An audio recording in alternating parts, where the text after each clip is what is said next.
নমস্কাৰ আজি আমাৰ স্পোকেন ইংলিছৰ অন্যটা পদক্ষেপ এই পদক্ষেপটোত আমি ডিসকাস কৰিম স্পোকেন ইংলিছৰ এক গুৰুত্বপূৰ্ণ সেন্টেন্স ষ্টেট অফ বিইং অৰ বিষয়ে ষ্টেট অফ বিইং অৰ প্ৰত্যেক ধৰণৰ সেন্টেন্সৰ বিষয়ে এই ভিডিওটো ডিসকাস কৰিম আপোনালোকে ভিডিওটো স্কিপ নকৰাকৈ শেষলৈকে চাব আৰু আপোনালোকে অতি সহজে ইংৰাজীত কথা পাতোতে ষ্টেট অফ বিইং অৰ বিভিন্ন বাক্য কব পাৰিব আৰু যদি ভিডিওটো চাই ভাল পাই লাইক আৰু শেয়াৰ কৰি যাবলৈ নাপাহৰিব আৰু যদি চেনেলটো সাবস্ক্ৰাইব কৰে প্লিজ সাবস্ক্ৰাইব কৰি অল নটিফিকেশন অন কৰি লব সো আহক এটা ভিডিওটো আৰম্ভ কৰো এতিয়া কথা হল আমি যেতে ইংৰাজীত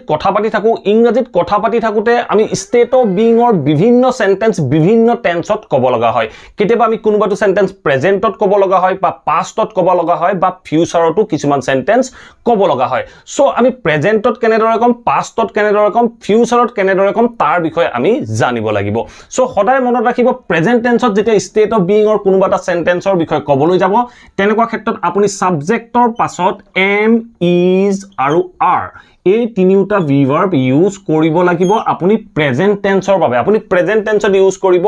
am is are আৰু state of being অৰ যিবোৰ বাক্য হয় সেই বাক্যবোৰত কোনো ধৰণৰ verb sentence টোত ব্যৱহাৰ নহয় সো আমি এতিয়া গম পালো যে সাবজেক্টৰ পাছত আমি am is are ইউজ কৰিম প্ৰেজেন্ট টেন্সৰ বাবে যদি past টেন্সত সেই বাক্যটো ক'ব লগা হয় তেতিয়া আমি ইউজ কৰিম was and were সো আমি past tenseত ইউজ কৰিম was আৰু were সো প্ৰেজেন্টত ইউজ কৰিম am is are pastত ইউজ কৰিম was and were যদি আমি ফিউচাৰত সেই ষ্টেট অফ বিইং অৰ সেন্টেন্সটোৰ বিষয়ে ক'ব লগা হয় তেতিয়া আমি কি ইউজ কৰিম তেতিয়া আপুনি সকলোবোৰ সাবজেক্টৰ লগতে আপুনি ব্যৱহাৰ কৰিব পাৰে will be সো আপুনি ক'ব will be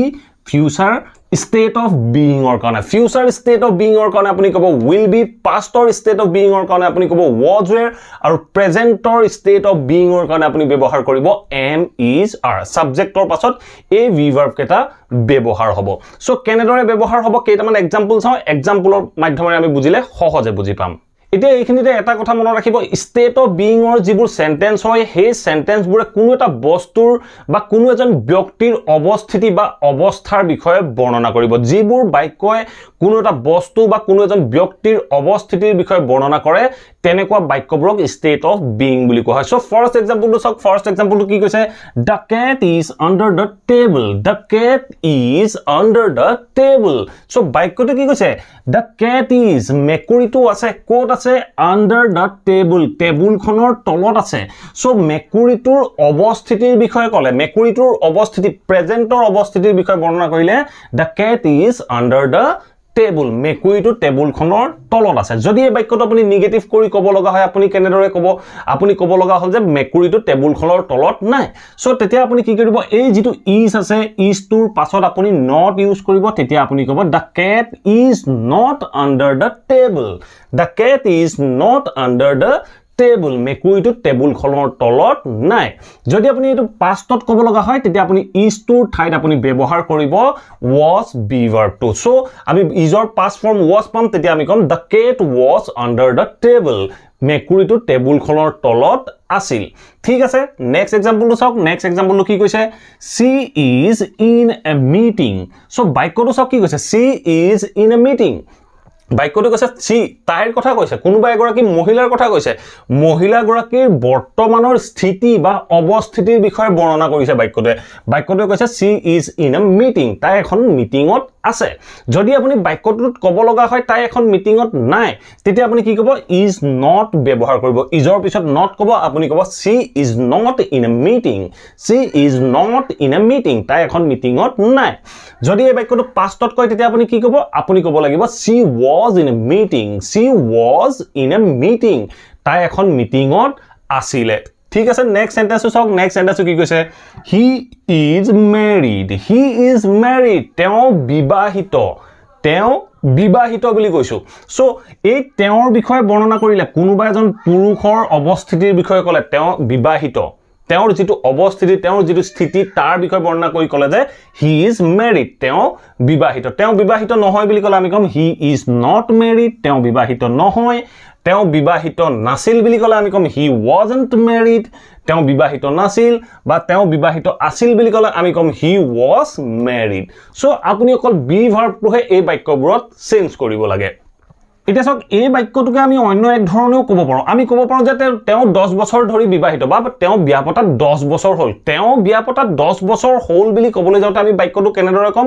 আমি বাক্যটো ক'ব লাগিব প্ৰেজেন্ট পাৰফেক্ট কন্টিনিউয়াছ টেন্সত তেওঁ বিয়া পতাত 10 বছৰ হ'ল 10 বছৰ আগতে বিয়া পাতিলে এতিয়াও তেওঁ বিবাহিত কিন্তু এই ষ্টেট অফ বিং বাক্যবোৰত কি হয় ভাৰ্ব নাথাকে ভাৰ্ব নথকাৰ লগে লগে আমি ক'ব লাগিব প্ৰেজেন্ট পাৰফেক্টত তেতিয়া আমি ক'ম হি হ্যাজ বিন সো বাক্যটো চাওক মই কি কৈছো he has been married for 10 years he has been married for 10 years তেওঁ